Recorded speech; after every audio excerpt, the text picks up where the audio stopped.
Hello friends, कैसे हो? I hope सभी ठीक होंगे। देखो, आज बहुत दिनों के बाद मैं एक ब्लॉग बना रहा हूँ और मुझे समय नहीं लग रहा है क्योंकि आजकल मेरा थ्रेसिंग का काम चला हुआ है। आजकल मैं अपने किसान भाइयों के साथ उनके खेतों में जो उनकी थ्रेसिंग करता हूँ अपनी ट्रैक्टर और मशीन लेकर के।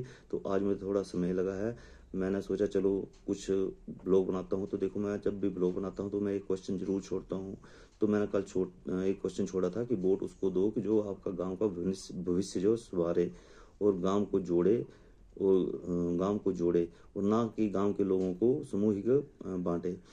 तो देखो, बहुत से मेरे दोस्तों ने ये सुझाव दिए हैं, बहुत से अच्छे सुझाव दिए, बहुत ही कमेंट आए और अपने सुझाव दिए। और देखो, मैं भी एक सुझाव रखना चाहता हूँ क्योंकि मैं भी अपनी पंचायत से मुझारना से प्रधान पद का चुनाव जो लड़ रहा हूँ।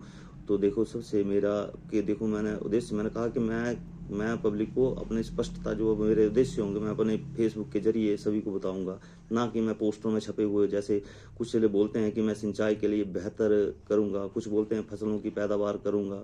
चाहे फसलों की पैदावार ऐसे बढ़ाएंगे जैसे ये बोल रहे हैं कि जैसे उन्होंने उनके खेतों में काम करना है। ठीक है, जब फसलें बढ़ानी है तो ठीक हो, फसलें बढ़ा करके दिखाओ। कोई पोस्टर में छाप करके नहीं होता कि फसलें बढ़ानी है। कुछ तो बोलते हैं कि स्वच्छ जल पिलाएंगे, कुछ बोलते हैं कि अपना युवा और महिला सशक्तिकरण करेंगे, कुछ बोलते हैं कि गांवों की सड़कों को मजबूत करेंगे, कुछ बोलते हैं कि हम कि सिंचाई के प्रबंध करेंगे, कुल्ले बनाएंगे। यार, मेरे कुल्ले बना करके कोई फायदा नहीं होगा।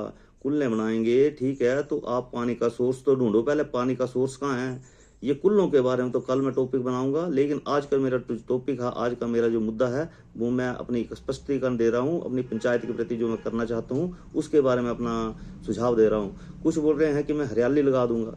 यार, हमारे गांव में हरियाली के होगी नहीं होगी तो कहीं नहीं होगी। ठीक है। और आपने देखो, जो बोलते हैं हरियाली लगाएं, कभी आपने एक पेड़ भी लगाया है? हरियाली तो हम लगा सकते हैं। हम नर्सरी वाले हैं क्योंकि हम तो पेड़ पौधे बेचते हैं और हम लगाते भी हैं। तो ठीक है, तो चलो इन बातों को छोड़ो। ये जो है देखो, ये कुल ने सड़कें वगैरह और मकान आवास के लिए पैसे दिलाऊंगा, ये तो एक नॉर्मल बात है, ये तो चलता रहता है। लेकिन मेरा जो एक मुद्दा होगा, मैं आज अपने मुद्दा बोल रहा हूँ कि मेरा एक अपनी पंचायत के लिए जो वो आज तक किसी प्रधान ने नहीं सोचा होगा और मैंने ये सोचा है कि मैं अपने नज़दीकी क्षेत्र में, जैसे पपरोला हुआ या अपना रक्कड़ हुआ, उस उन स्कूलों में से एक स्कूल को जो है वो सीबीएसई सिलेबस का जो है वो प्रावधान करवाने की कोशिश करूंगा। क्योंकि हमारी सरकार ने जो वो अब हिमाचल में सीबीएसई सिलेबस के स्कूल जो है कुछ एक खोल दिए हैं। तो मैं ये चाहता हूं कि देखो, सीबीएसई का क्या मतलब होता है? सीबीएसई जो होता है एक सेंट्रल, यानी कि दिल्ली से संचालन चलता है इन स्कूलों का। ये कुछ प्राइवेट मान्यता भी होती है, कुछ नियम होते हैं इनके, जब उन नियमों को पूरा करने के बाद इनको मान्यता मिलती है। लेकिन जो हमारे बच्चे हैं, गरीब बच्चे होते हैं, गाँव के बच्चे होते हैं, वो उन स्कूलों में नहीं जा पाते क्योंकि उनको ये जो हाई एंट्री फीसें होती हैं। तो देखो, सेंट्रल सीबीएसई का मतलब होता है central board of secondary education, जैसे केंद्रीय माध्यमिक शिक्षा बोर्ड।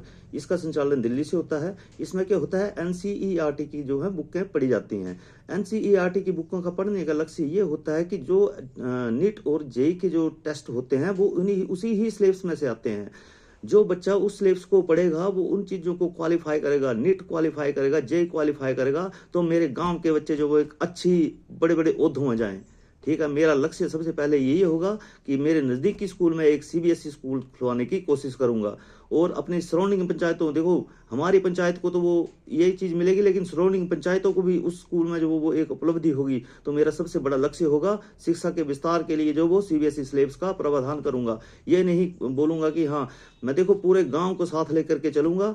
और इस चीज़ का सबसे पहले मेरा पहला लक्ष्य यही होगा, सीबीएसई सिलेबस का। ठीक है, क्योंकि हमारे बच्चे भी नीट की परीक्षा पास करें और जेई की परीक्षा पास करें और एक अच्छे ओहदे में जाएं, जो कि एक हमारे गांव में जो अपनी शिक्षा का नीचा स्तर जो है वो उसको मैं एक उठाना चाहता हूं कि हमारे बच्चे जो हैं वो इन पोस्टों में जो है वो जाएं और हमारे गांव का नाम रोशन करें।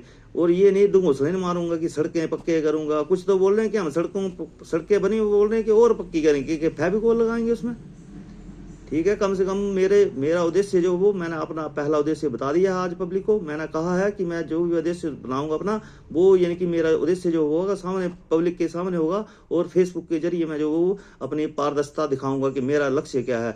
आज तक मैं बोल रहा हूँ कि जो भी प्रधान हमारी पंचायत में खड़े हैं, ठीक है, उनका उद्देश्य नहीं होगा इस चीज के बारे में, उनका सड़कें खुलने, मकान दिलाऊंगा, ये लक्ष्य है। मकान वगैरह तो दिलाएंगे, जिनको जरूरत होगी मैं उनका प्रावधान करूंगा, लेकिन ये जो बातें हैं, मैं शिक्षा का स्तर ऊंचा करने के लिए सीबीएसई स्कूल का पक्का प्रावधान कराऊंगा, और अपने गांव के बच्चों को जो वो उच्च शिक्षा से जोड़ते हुए उनको एक हाई एलटी जो वो जैसे नीट और जेईई की परीक्षा पास करके वो भी एक अच्छे ओहदे में, अच्छी पोस्टों में जाएं। तो मेरा सबसे पहले झरना पंचायत के लिए अपना लक्ष्य मैंने बता दिया है कि मेरा लक्ष्य ये होगा। आज तक प्रधान ने किसी ने नहीं सोचा होगा ये लक्ष्य, और मैं एक समाज सेवी हूँ, तो मेरा लक्ष्य देख लो, पहला लक्ष्य है मेरा जो शिक्षा का।